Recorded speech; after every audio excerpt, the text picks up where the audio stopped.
Hello viewers, আশা করি সবাই ভালো আছেন। তো আজকে আমাদের একটা নতুন টিউটোরিয়াল ভিডিও নিয়ে কথা হবে। ভিডিওতে আমি আপনাদের glass আঁকানোর A to Z video দেখাই দেব। তো চলুন কথা না বাড়িয়ে শুরু করা যাক। ফ্রি হ্যান্ডে গ্লাস আঁকানোর জন্য আমাদের প্রথমে একটা বক্স করে নিতে হবে। বক্সটা হলো গ্লাস কতটুকু লম্বা হবে এবং গ্লাস কতটুকু মোটা হবে সেই মাপ নিয়ে আমরা একটা বক্স করে নেব। যেহেতু বক্সটা করার সময় আমি এখানে 0.5 সাইজের মেকানিক্যাল পেন্সিল ব্যবহার করছি। এটা করার ফলে হচ্ছে দাগগুলো বেশি ডার্ক হবে না এবং আমাকে সহজে কিন্তু আমি মুছে ফেলতে পারবো।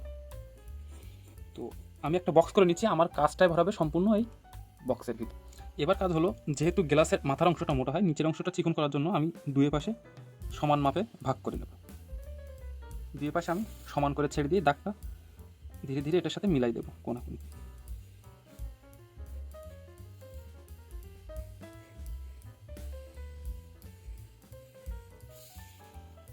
এবার আমাদের কাজ হলো নিচের অংশ, গ্লাসের নিচের অংশটা গোল হয়, ঠিক এর ওপর থেকে আরেকটা অংশ।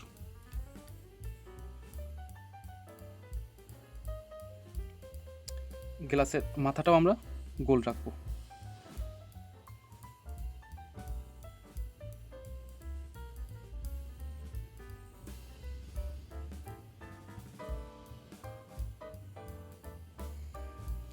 ঠিক আছে, আমাদের কিন্তু গ্লাসের কাজ মোটামুটি শেষ।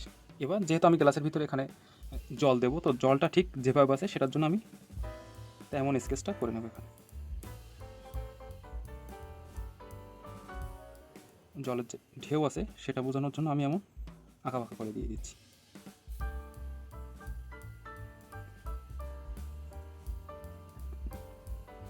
স্কেচ করার পরে আমার কাজ হলো, আমার যে দাগগুলো প্রয়োজন নয় সে দাগগুলো আমি ইরেজার দিয়ে মুছে দেব।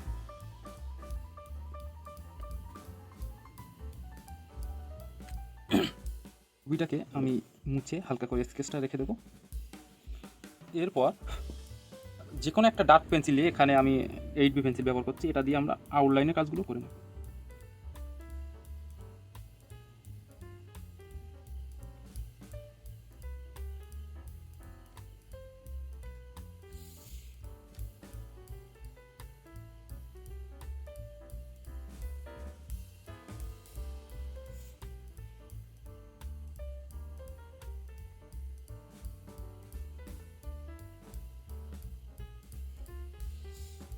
আচ্ছা, আমার কিন্তু গ্লাসের শেপটা নিয়ে আসা শেষ। এবার আমরা এখানে স্কেচে কাজ করব। জলের যে অংশটা ডার্ক হবে সেটাও আমি এই পেন্সিল দিয়ে ডার্ক করে নিচ্ছি।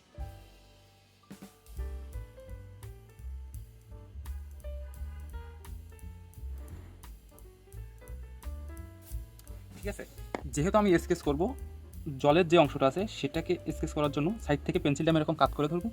ধরে ঠিক পেন্সিলটাকে কোনো প্রেশার না দিয়ে ধীরে ধীরে ডার্ক থেকে লাইটের দিকে আসবো, অর্থাৎ ভিতরের দিকে যত আসবো আমরা তত লাইট করে দেবো।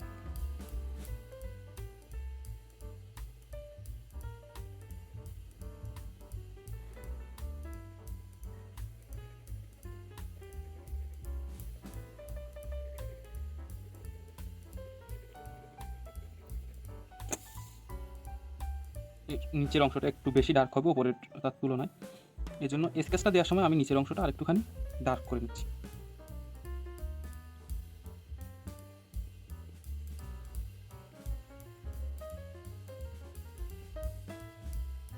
এবার আমি ব্লেন্ডিং স্টাম্প দিয়ে এটা ঘষে দেবো, অর্থাৎ আমার ডার্ক থেকে লাইটের দিকে যাবো, এর জন্য আমি ডার্ক অংশটা ঘষে লাইটের দিকে চলে যাব। এটা দেওয়ার সময় মাথায় রাখতে হবে, যে জায়গাটা লাইট থাকবে সেটাকে কিন্তু লাইট রেখে দিতে হবে। যেহেতু আমি মাছ বরাবর লাইট রাখবো, সেজন্য কিন্তু মাছ বরাবর আমি ব্লেন্ডিং স্টাম্প দিয়ে তেমন ঘষা দিচ্ছি না।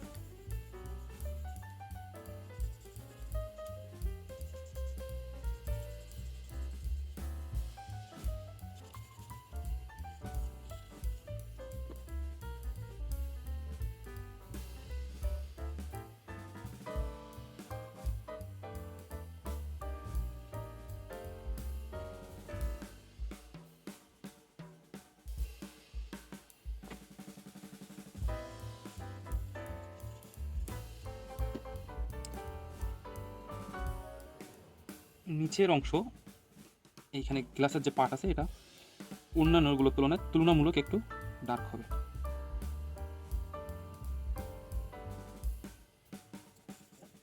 মানে ওয়াটার ড্রপ দিয়েছিলাম সেটা কাজ করব। এটার জন্য আমরা আগে আউটলাইনগুলো দিয়ে নেব।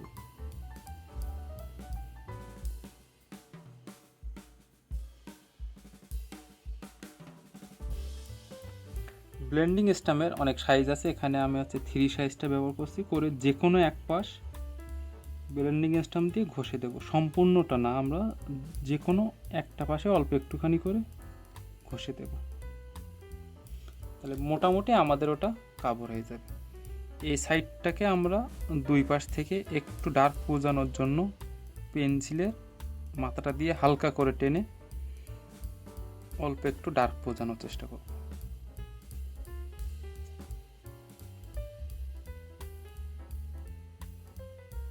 আর যদি আমাদের কাছে ব্লেন্ডিং স্টাফ না থাকে, আপনারা এখানে কটন বাড ব্যবহার করতে পারেন এবং টিস্যু ব্যবহার করতে পারেন, সেক্ষেত্রে কোনো অসুবিধা নেই।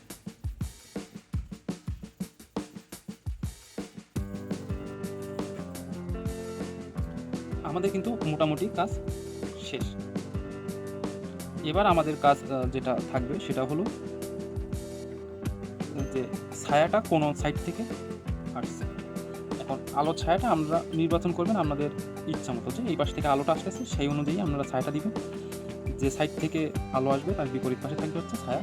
উদাহরণস্বরূপ ধরুন আমি এখানে একটা রাবার রেখে দিলাম, রাবারটাকে রাখার পরে আলোটা কিন্তু আমার আসছে এই পাশ থেকে, তাহলে ছায়াটা পড়ছে এই পাশে। এখন আমি এই রাবারের অনুপাতেই ধরে যদি গ্লাসের অংশটা আঁকি, তাহলে কিন্তু আমার ছায়াটা ঠিক এই দিকেই আসবে।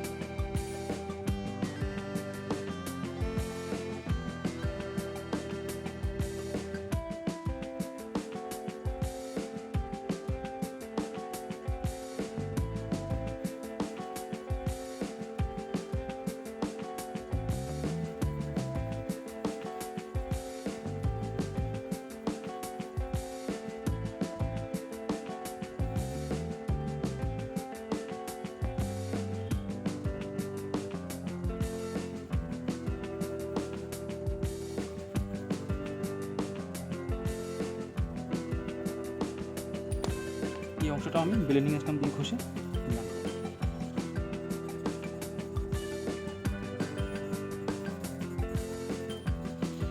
আলো ছায়ার এই কাজ করার জন্য আমার চ্যানেলে একটা টিউটোরিয়াল ভিডিও দেওয়া আছে, আপনাদেরকে আমি রিকোয়েস্ট করব ওই ভিডিওটা দেখার জন্য, কারণ ওটা না দেখলে আমরা অনেক কিছুই মিস করবো।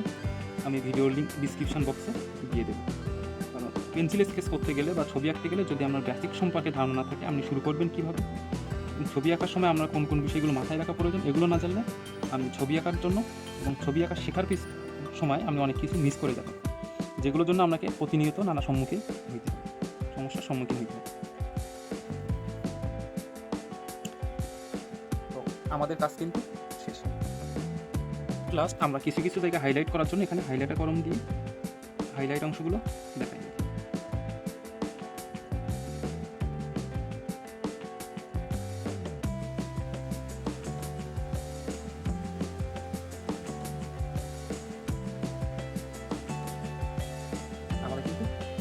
আশা করি ভিডিওটি ভালো লাগলে কিন্তু অবশ্যই লাইক কমেন্ট শেয়ার করতে ভুলবেন না। আর আমাদের ড্রয়িংয়ের ব্যাপারে কারো কোনো সমস্যা হলে অবশ্যই আমাকে কমেন্ট করে জানাতে পারেন।